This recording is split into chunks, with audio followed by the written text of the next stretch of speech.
Welcome back, everyone. Thanks for joining me for another episode of Free Game Friday, where we take the games that are free for the month on PlayStation Plus to PlayStation Plus members and basically judge them and see if they're worth downloading. Now, if you are watching this video and you notice that the free game of the month is no longer free, well, don't worry. We're going to cover whether or not it's worth downloading at all if it's free, and whether or not it's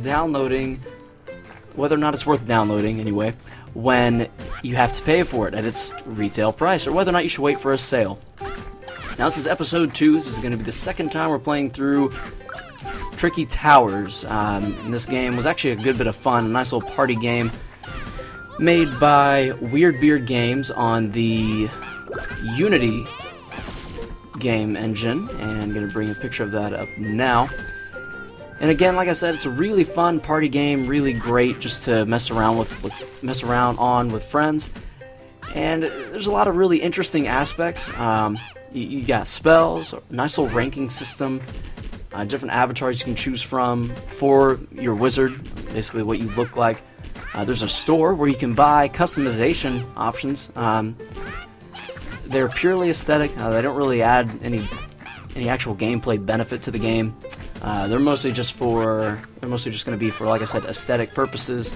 So if you want to look different from everyone else, I ran into a couple of people that had those on. Me personally, this is going to be one of those games that I just like to play for pleasure. Not taking anything too seriously in this game. It was a lot of fun just to build towers and see where it goes, see where it leads to, and how much fun it is. Again, this game is free for the month of August for PlayStation Plus members. A couple of things about the game so far that I've found to be fairly enjoyable. If the guy next to you is kind of screwing up and he's not doing so well, your tower falling will not affect you. His tower will not affect yours, so you can't have towers knocking into each other. There's an invisible barrier that more or less eliminates or erases falling pieces. You're about to see an example of that here. I'm fairly certain this guy's tower topples over pretty miserably and tries to screw me up. Actually, it happened with me. I almost screwed him up. I'm going to be right here in second place, second from the left.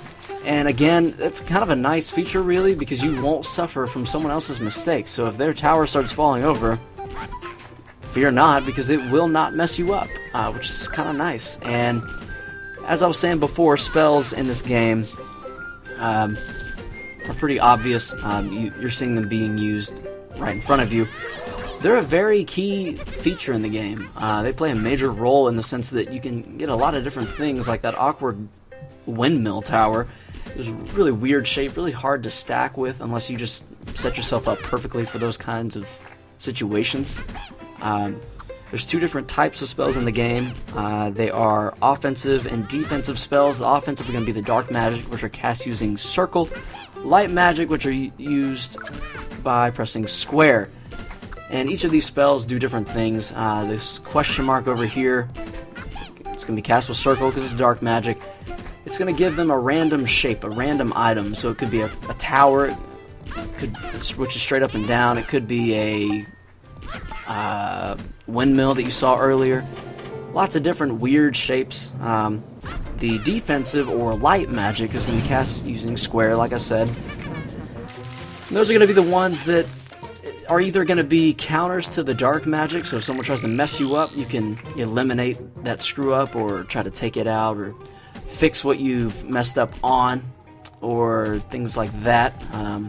Or in this game mode, survival, there's a light magic that gives you a heart. So as you can see, there's 3 hearts. Those are going to be your lives, and each life that you end up using, each life that you lose is based on which pieces fall. So if a group of pieces fall, it registers it as 1.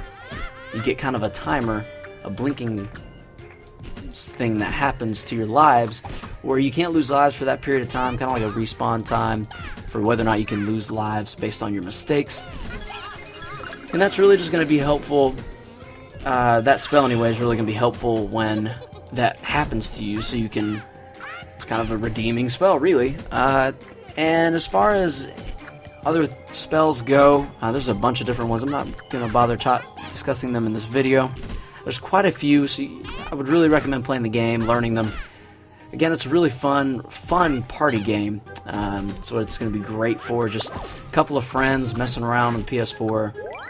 Say, hey, you want to play Tricky Towers? Yeah, sure, let's do it, and give it a try. Not certain you can do 4 players on PlayStation 4. I know you didn't used to be able to. Maybe they changed it somehow. Maybe I would call that a fix, really. I don't know why you wouldn't be able to play 4 players. You always have been able to since the days of, well, PlayStation 1. So, I don't know if it's 2 players or it can be 4 players.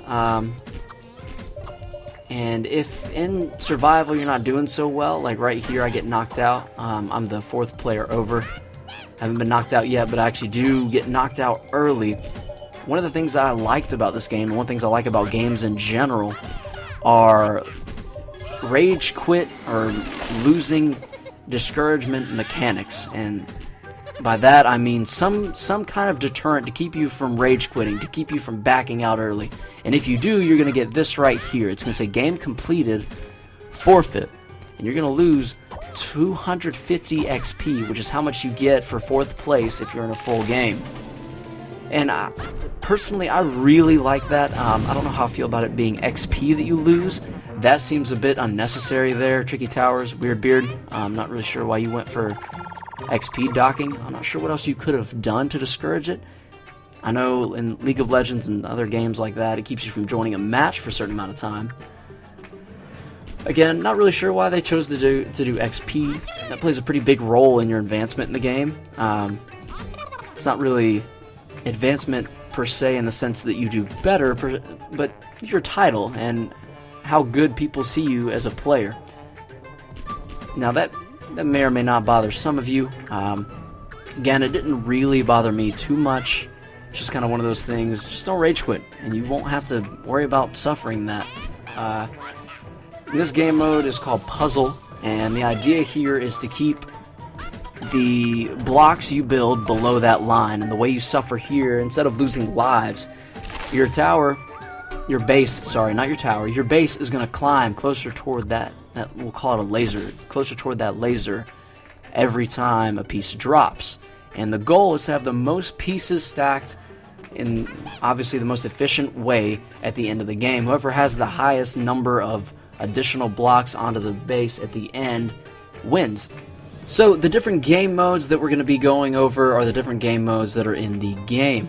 And we'll be switching to a segment on that in just a moment. As soon as this guy loses, we'll see that I actually end up winning this game of Puzzle. Yeah, right here we end up counting. It's going to be last place 6th, second place 9, and for me 10 as the winner, first place.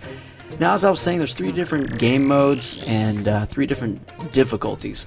The 3 different game modes are going to be Race, Survival, and Puzzle. And if you're having a hard time making a decision, Random.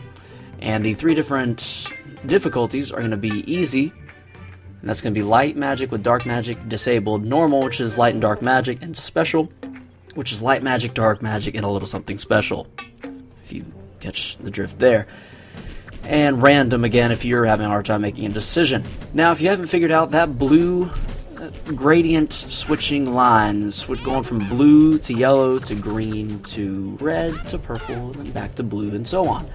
That line right there is going to be dictating when you get your spells. When you reach that line, you'll find that you'll be given a spell, and you can use it.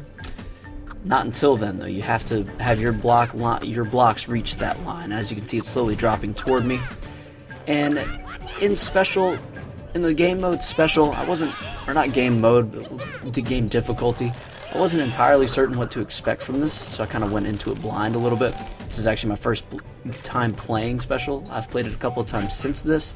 However, I don't think I'll go back. This is a little bit of a try-hard game mode. Not to sound brutal there, but it just is.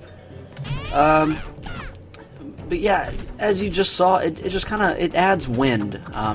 Right there, it really messed that guy up on the end. It just adds wind and a little more gravity, I think, to the game mode. While it does make for an interesting spin, it just puts a little more effort into the game. This isn't one of those games that I will personally enjoy putting effort into. It's just kind of a really fun, really goofy game just to give a go and see whether or not you like it, and how much you'll enjoy it. And really, it is a quite enjoyable game. We're actually coming up on the end of this episode. If you're gonna download it, do so in August, obviously, so you can get it for free. However, the price at which you would pay for it is $15 retail is what this game is going to run you. I would say to either wait for a sale or get it in August. This is just not going to be one of those games that you're going to want to drop a full 15 bucks on. It really just feels like a bit of it honestly feels like a phone game that was made a little more complicated and a little more detailed and put onto PS4. That does not mean it's not a good game. I just would not pay $15 for it. I would say that, I mean, if you're going to play the game, 15 bucks is not what you want to pay. That's the end of this episode. If you enjoyed it, please like and subscribe the video if you would like to, and if you feel like supporting this channel in any way, shape, or form, do so. And as always, stay frosty and stay humble.